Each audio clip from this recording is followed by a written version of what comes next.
there, right underneath the boat. Oh, it's a good one. All right, I'll tell y'all, one thing that we have along the entire Gulf Coast, East Coast, everywhere, is what we have is jetties. And right now I'm fishing a line of jetties today, and I'm gonna show you how to be really productive on jetties. I'm gonna be fishing different ways.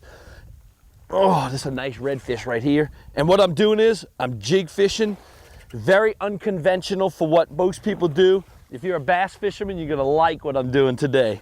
Oh man, it's an awesome fish. Oh man, gorgeous.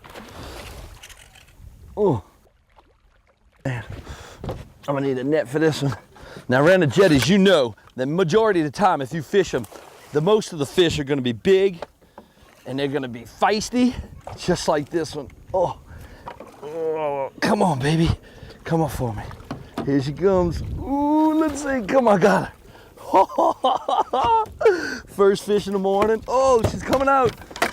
Let me show y'all what I'm fishing. Let me make sure I don't go into the jetties. That's what I'm fishing. This is a bass jig, and it's used for flipping trees and timber and stuff. Structure, and that's what this is. It's a Denny Brower. It's one of the structure jigs. It helps not get caught up inside of the rocks. I put a gulp with a chartreuse tail on the back of it. It's a Manus shrimp, and I trail it with that. This right here, they cannot pass it up. I'm telling you, they love this thing. It's a 3/4 ounce. It's a big one. And the reason why is I want to get really low. I really want to get down to the rocks. I want to get in the rocks and work it around. I think they think it's a little crab and they eat it up every time. Holy moly, look at that. Wow, first fish of the day. I think it's going to be an awesome day today. Sun's coming up. It's going to be beautiful. Now what we're going to do is, what we're fishing with this jig like this is really a bass jig, but we don't want to use a leader. So what we're gonna do is we're gonna tie straight to the braid, and there's one knot that works always on braid. I always use it, and this is what you should do, is a Palomar knot. Now the first thing that you're gonna do is you're gonna go ahead and you're gonna loop your line. You're gonna make just one straight little loop. You're gonna press the line together and make it to where you can go through the eye. So we're gonna go through the eye of the jig, and then what you're gonna do, you're gonna hang that on there, and you're gonna make an overhand knot with that line. Let it come all the way down to the jig, and that'll leave a big loop in your line.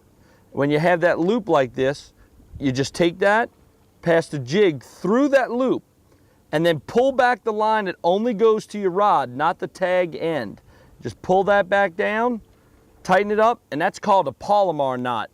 That knot right there is strong. It won't pop. If you have problems with braid popping, the reason why is you're tying the old fisherman's knot. It doesn't work on braid. Braid will cut itself. A Palomar knot doesn't allow that to happen. And along structure and different things like that, this is very abrasion resistant, so you won't lose a lot of tackle. Let's go get one.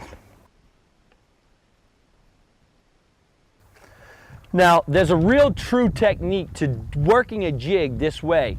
First thing is understanding where you have to cast. So let me show you how you do it. Now what you want to do is you're going to throw out, and you're going to throw a little bit forward of how you're trolling, because you're going to troll doing this.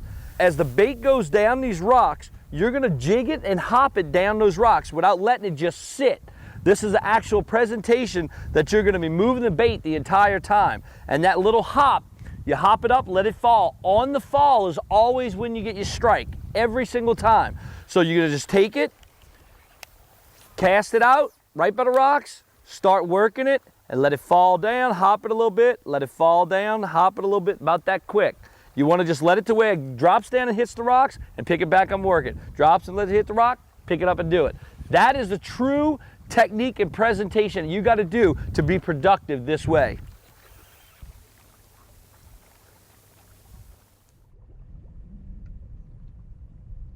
He's right here.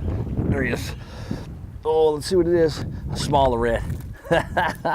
Fooled him again. Now this is a little baby red here, but that just shows, you know, there's speckled trout, redfish, everything along here, but it's kind of almost like just like a park out here for fish.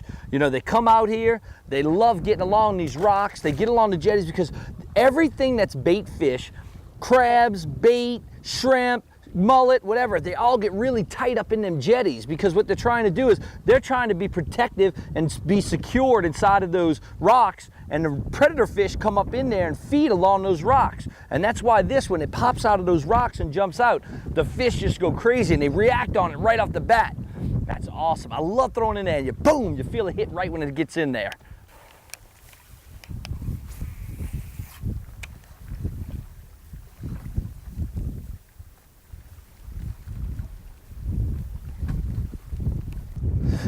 There he is. Oh, now let me tell y'all what I did. I was getting a lot of hits on the bottom, but I couldn't hook them. And I have some live shrimp and croakers with me. And I said, well, let me just see what, oh, nice trout. Look at this. And I said, well, let me just see what happens. I threw a jig head on the bottom with a croaker on it. Look at that. Beautiful speckled trout. So on the jetties, you can catch redfish, you can catch speckled trout, flounders, drum, it doesn't matter. The thing is, you gotta be versatile. You'll hear me say that all the time in my segments. You know, I caught them on a jig with the jigging pig type of style with the bass jig, caught a redfish. Now I'm catching trout on just a regular jig head with a croaker on it. That's the thing that's awesome about jetties. You never know what you're gonna catch. Jacks, you know, you might get a big shark that comes up. Awesome, this is a beautiful speckled trout.